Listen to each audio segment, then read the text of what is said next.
For me, depende talaga sa ina-handle ko kasi magkaiba ang approach ko for retail and also non-retail accounts.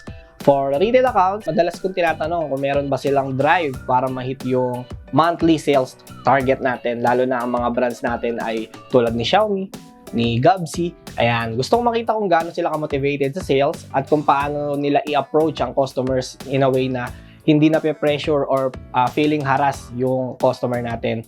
Doon ko kasi nakikita kung marunong ba sila makipag-connect sa tao in a professional and also engaging way. For non-retail or skilled workers accounts, tinatanong ko kung nag-extra or may sideline ba sila. Ang reason behind that, gusto ko malaman yung availability and commitment nila. Kasi may mga pagkakataon na na-schedule na sila for final, trade test or road test, tapos biglang nag-extra. So, kailangan pa i-reschedule. Naintindihan ko naman, pero ito rin yung time na pinapaliwanag ko yung value ng long-term employment, like being under a company with benefits compared sa short-term or project-based work. Aside from that, tinatanong ko rin tungkol sa work history nila kung gaano sila katagal sa previous jobs at bakit sila umalis. Para sa akin, dito mo makikita kung gaano sila ka-loyal at ka-engage, which is very important para sa retention.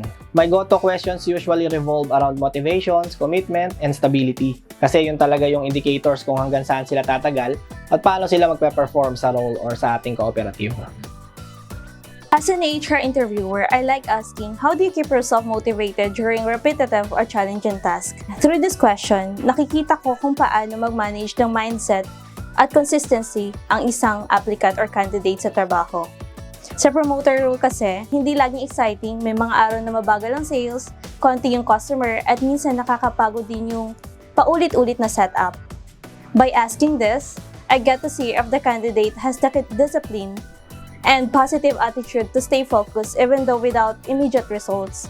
Gusto kong marinig kung paano sila i-energize ng sarili, tulad ng pag-set ng small goals, pag-try ng bagong approach sa customer, pagkuha ng motivation through teamwork. Nakakatulong din ito para malaman ko kung paano sila mag-cope up sa stress at pressure, especially kapag may sales target na kailangang i-meet. For me, a good answer shows initiative, self-awareness, and emotional maturity. Kasi ibig sabihin, hindi lang sila umaasa sa motivation ng iba. Nakikita ko rin kung paano sila ka-passionate sa ginagawa nila, and that's what helps them to stay longer and perform well. Overall, this question helps me identify the candidates who are motivated, reliable, and adaptable.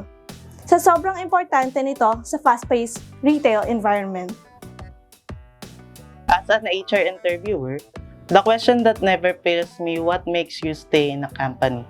Simple lang siya pero powerful. Through this question, nalalaman ko kung ano yung mga bagay na pinapahalagahan ng isang applicant dun sa trabaho. Tulad ng company background, salary offer, work environment, workload, at also yung work-life balance na hinahanap ng isang aplikante. It also helped me to understand kung anong klaseng culture or environment ang nakasanayan ng aplikante at kung anong behavior ang meron sila bilang empleyado. Minsan dito mo rin makikita kung goal-oriented ba sila, kung nakafocus sa growth or mas pinahalaga nila ang stability at good relationships sa workplace. This question also tells me kung ano talaga ang priority ng aplikante.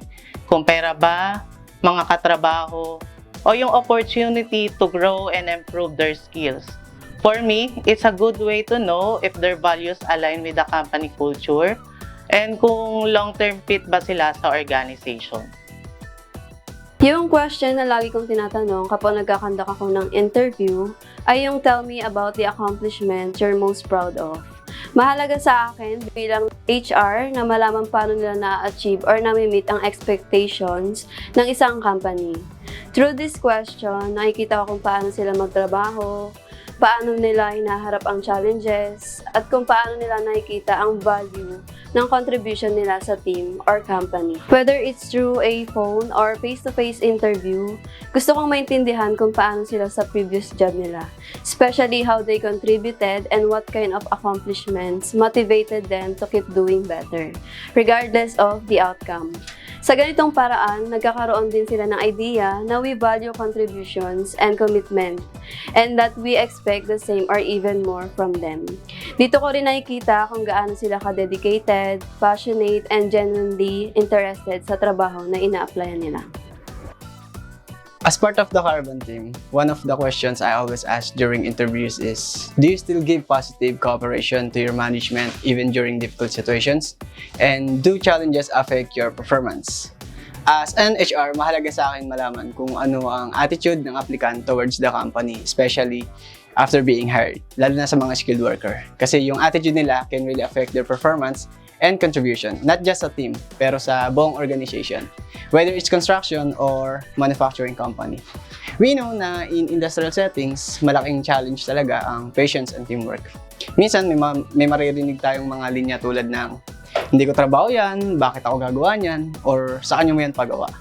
At kapag ganito ang mindset, it already shows a red flag sa culture fit, kahit gaano pa sila ka-experience or qualified for the position. So for me, contribution is a big word. It starts with having the right attitude, showing patience, and taking initiative. All for the sake of maintaining good performance and teamwork. Kahit sa dulo, kasi sa dulo, kahit gaano ka kagaling, kung wala kang willingness, makipagtulungan, mahirap magtagal at mag-excel sa environment na may team dynamics.